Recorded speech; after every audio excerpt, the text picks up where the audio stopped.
and flip on them once they get in the booth. And I say that because nobody's talked about race.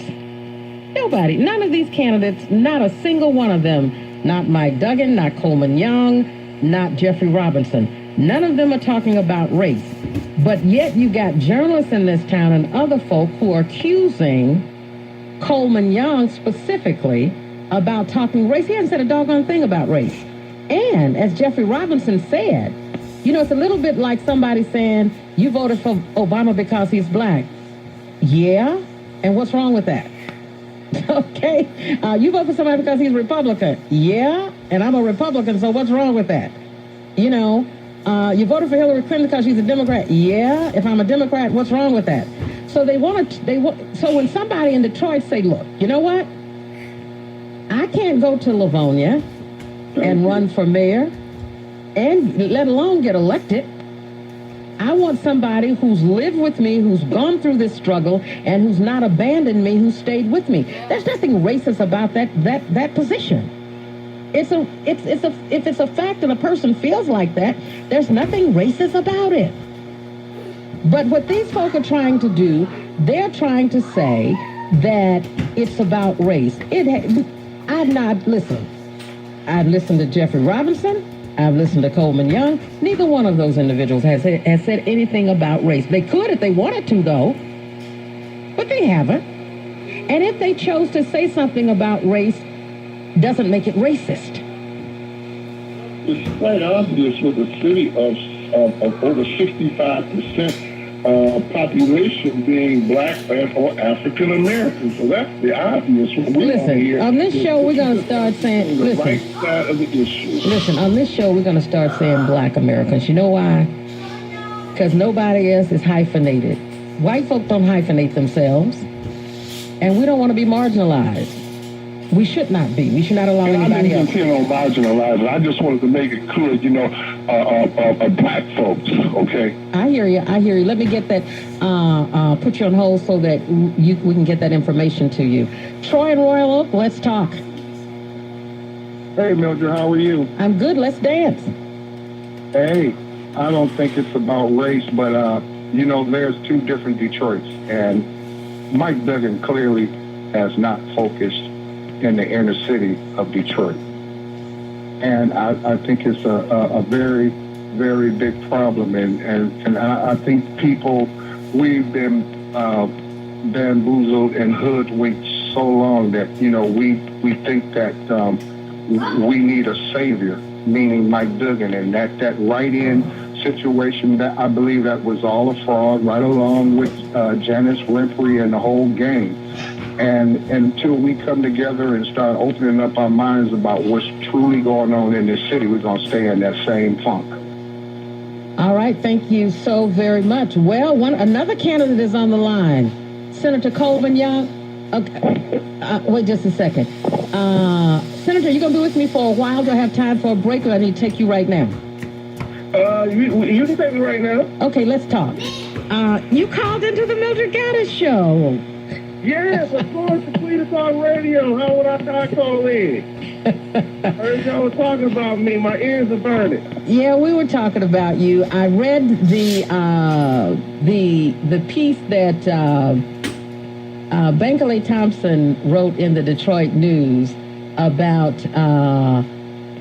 the race card, and he said the mayor's race wouldn't be won on the race card alone, and I got a little bit miffed because I've not heard black folk in this mayor's race playing the race card. So I'm just concerned about people being very careful and understanding the games that people play. Go ahead. Because I hadn't heard the race card raised, and I threw the question out there about the mayor's race, how people are feeling about it, and Dr. Jeffrey Robinson called in. He was the first caller about this narrative that they're that they're painting here, and how people should not embrace that, and that Detroiters have a right to be concerned about somebody they really know, somebody who was in Detroit, if they choose to become their next mayor. Well, listen. Usually when people talk about bringing up the race card, it's because they're trying to stop talking about how race affects African American people. And usually it is a crutch that they use. Let's not confuse race with racism. It is quite an experience to be an African American in this country. The black person, even if you have a college degree, you're still 2 times more likely to be unemployed than your white counterpart. As an African American, you're 4 times more likely to be arrested for possession of marijuana, even though you're using the same rate as your white counterpart. You're 5 times more likely to be suspended if you're a black girl. You're 6 times more likely to do a year of jail time or more than your white counterpart. These are things that are going on in the community. You make 80 cents on the dollar to your white counterpart. If you're a black man, you make 22% less in wages. If you're a black woman, you make 34% less in wages. That's not racism. That's fact. And there's no reason why in the city that's 80% African American, we don't have a leader that can articulate that in a clear, compassionate, and informed way. And any leader who wants to lead a city of 80% black and they can't address their issues, that is cowardice. And they don't deserve to be in leadership anymore. And that's why I'm running.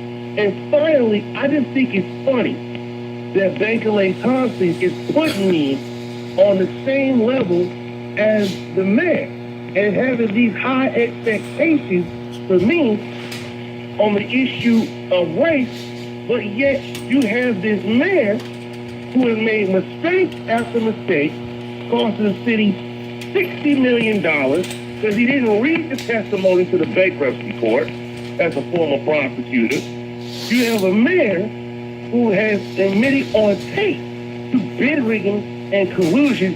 If this race should be about anything, it should be about fighting and standing up and ending corruption. Because that's what we got going on at City Hall right now. And I think everybody in the city of Detroit is tired of that. All right, Senator, anything else you want to leave us with? I just want to say it's always a pleasure for me to be here with you. I got a 10-year record. I'm not new to this. I'm true to this. Of standing up and fighting for the people. Everybody loves Coleman, and Coleman loves the people. Come join the Young movement. I'm Coleman Alexander Young. I'm running for mayor. Come join the Young movement at ColemanForDetroit.com. All right, Senator Coleman Young, Ray and Bryden, and Charles. Charles, please stand by. We want to hear from you. Your station for News Talk.